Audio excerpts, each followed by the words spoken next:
तो महाविकास आघाड़ी गठबंधन के नाम से ही चुनाव लड़ना चाहते हैं।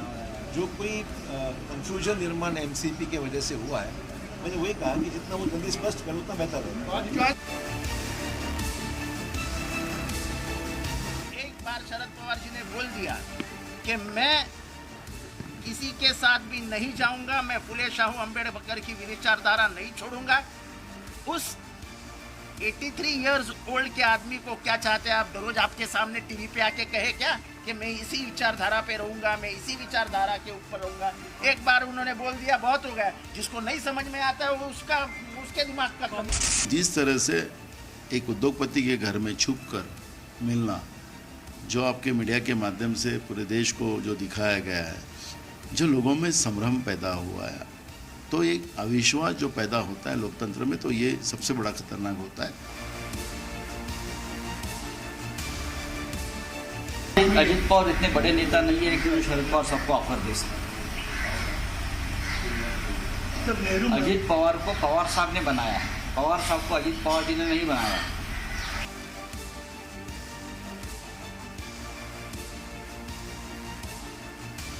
For me it's a democracy, तो जिसको जो चाहे बोले, कोई दिक्कत नहीं है, क्योंकि हम लोग तो कुछ बोल ही नहीं रहे। संजय राउत जी का स्टेटमेंट आप पढ़ चुके हैं और बाकी के statement, I think it's a democracy. और मैंने जैसे आपको कहा कांग्रेस के बारे में, मैं जब दिल्ली में रहती हूँ तो माननीय सोनिया जी, माननीय राहुल जी, माननीय खड़गे जी, गौरव गोगोई जी, उनकी सारी दिल्ली की जो लीडरशिप है, उनसे रोज बात, एक दो दिन बात हमारी होती रहती है। We are in constant contact with the Delhi leaders. आज देशाची सत्ता ज्यांच्या हातामध्ये आहे,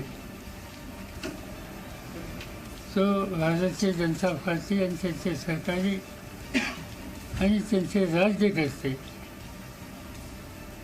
यांची भूमिका देशातल्या सगळ्या समाजांच्यामध्ये एक वाक्यता ठेवण्याच्यासाठी अपेक्षित होती।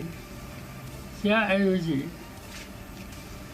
समाजामध्ये, धर्मामध्ये, विविध भाषिकांच्यामध्ये विभाजन कसं होईल